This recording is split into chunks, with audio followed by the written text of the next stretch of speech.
Que situação, hein? Quinta-feira, 18 de julho, e a gente vivencia mais um escândalo dos muitos que se seguem e que causam uma comoção a nível de todo um país. Eu só queria compartilhar aqui uma reflexão de que nós, enquanto brasileiros e brasileiras, estamos desabituados a perceber a corrupção em nosso país por conta de um regime ditatorial, cruel, covarde, que foi a ditadura militar começada em 1964, que simplesmente ocultou todos os desvios, todas as corrupções desse país. Então saiu da nossa cultura, né, durante mais de 20 anos, e depois da ditadura também, nas consequências ainda do que o golpe estabeleceu de cultura política, saiu do nosso modo de ver e perceber os políticos sendo vistos de fato como pessoas comuns, como cidadãos e cidadãs que estão a serviço de uma coletividade. Ademais, percebemos que há uma intenção grande de simplesmente vender o Brasil barato ou dar o Brasil barato a interesses internacionais, interesses que não estão consociados com o desenvolvimento e a qualidade de vida do povo. Apenas nos últimos 100 anos, apenas os governos de esquerda ou os governos de centro-esquerda que propuseram e realizaram políticas públicas que favoreceram a classe trabalhadora, a maioria da população. Notadamente, os 13 anos do governo do PT, demais o governo João Goulart, também o governo Vargas. E então nós estamos vendo claramente que perdemos, ou talvez pouco tivemos, a cultura de ser cotidiano e não ser nada de extraordinário que um político de fato seja pego com provas. Aliás, são as primeiras provas que aparecem, né? Em relação ao Temer e ao Aécio, são as primeiras provas que a Polícia Federal apresenta, né? Enquanto que as investigações da Lava Jato, através da Procuradoria ou dos investigadores de Curitiba, simplesmente se baseiam em delações. E o Aécio e o Temer realmente tiveram gravações feitas, e até as bolsas que levaram o dinheiro tinham chip, né, de localização. Então é somente uma reflexão en passant, que tem muita gente pedindo intervenção militar. Vai ter que pedir a cadeia para esse senador safado, né, que enganou a nação, mais um que engana a nação se propondo como salvador, e ludibria tanta gente séria que tem esperança no Brasil e que não consegue formar uma crítica, né? E a ditadura militar fez isso sim no Brasil, criou um mau hábito de que a gente não via nada de errado. Eles simplesmente ocultavam todo tipo de falcatrua que existia, todo tipo de desvio que existia, porque houve muita corrupção na ditadura militar, e simplesmente eles, para quem denunciasse, para quem falasse aqui, muitos jornalistas e muita gente, políticos também, que se puseram contra a ditadura militar, simplesmente não tiveram condição de sobreviver num regime tão ditatorial. Então a gente criou uma cultura errada de achar que uma investigação de Polícia Federal num grande político é o fim do mundo, é o fim da República, é o fim das condições de que a gente tenha de governabilidade, e que a gente precisa de uma intervenção, e o que mais, o que. Não existe isso. Não existe isso. Outros países lidam, claro, com algum sofrimento, com alguma dificuldade, mas lidam com corriqueira naturalidade, quando existem políticos notadamente corruptos e presos, né?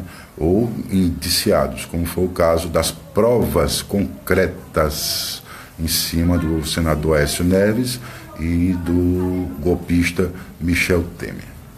Então a gente ainda sofre ecos, consequências do mau costume que a ditadura militar impôs, de que a gente tinha que sair por aí pela rua cantando: esse é um país que vai para frente, né? E de que também que quem não amasse deixasse esse país. Brasil, ame-o ou deixe-o. Como se aqui fosse um paraíso, como se não tivesse corrupção, como se não tivesse desvio, falcatrua, que eles faziam e encobertavam. E simplesmente nós ainda estamos nos ecos da ditadura militar, assombrados, achando que a República vai se acabar. Isso faz parte da República, isso faz parte do andamento de um Estado que está investigando os seus gestores. Aliás, estamos num prenúncio, nesses últimos 2, 3 anos, de retomada das nossas bases de Estado Democrático de Direito, que foi praticamente suspenso isso tudo.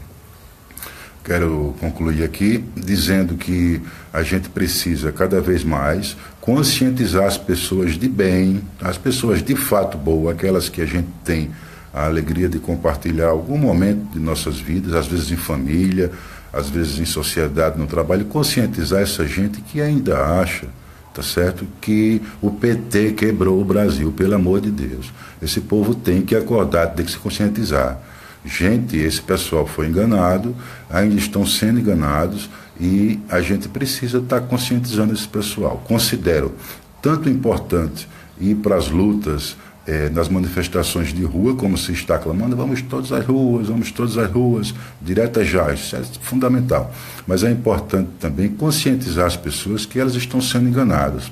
E os fatos estão aí. Como é que a gente percebe, por exemplo, que um avião caiu de forma sinistra, derrubando um ministro do Supremo, e simplesmente isso já está no esquecimento de uma nação, especialmente no esquecimento na pauta de uma mídia, uma imprensa que se diz comprometida com os princípios que a imprensa tem, esqueceu totalmente essa pauta de um ministro do Supremo, um juiz, a mais alta corte brasileira. O avião do cidadão caiu, ele foi a óbito, outras pessoas foram a óbito, há indícios de que houve crime ali, ou se não, cadê os resultados, cadê as investigações sobre? No entanto, a gente percebe não somente a mídia, mas especialmente a mídia, e também as forças de investigação que se dizem moralistas e querem, de fato, a dizer que estão lutando por um país menos corrupto, ficarem agarrados com a história do triplex do ex-presidente Lula. Há mais de 2 anos que eles estão aí por um triplex que não tem prova, que não tem escritura, que Lula nunca dormiu lá, eles fazem o maior escarcéu. Enquanto que um avião que caiu, eles não estão nem aí. Então isso é um fato, dentre muitos, que a gente pode mostrar às pessoas que não estão conscientes ainda, né? Eu não acredito que vai haver ainda gente que não se viu enganada por esse senhor Aécio Neves, tá certo? Esse cidadão que simplesmente se postou como uma pessoa alternativa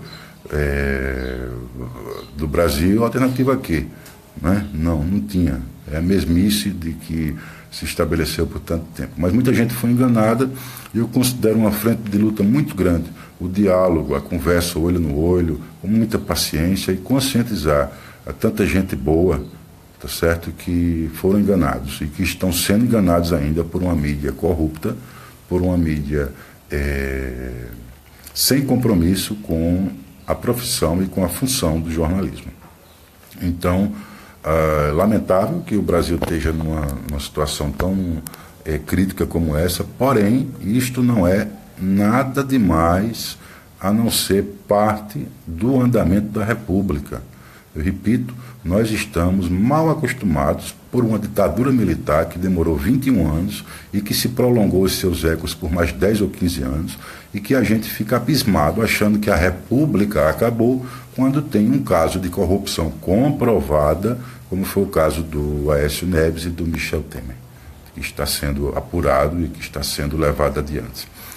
Isso faz parte da República e, ao contrário, a gente tem que celebrar que estamos tendo sinais de recuperar as nossas bases de Estado democrático de direito, né? E se libertar da tirania que foi estabelecida dentro do imaginário do brasileiro e da brasileira estabelecida pela ditadura militar de 1964, por 21 anos adiante, até 1985, e ainda mais os ecos que a ditadura militar estabeleceu, que firmou uma noção de que isso aqui é um país futuro, que é um país extraordinário, que não tem problemas, que quem não gosta se dane, né? Ou ame ou deixe.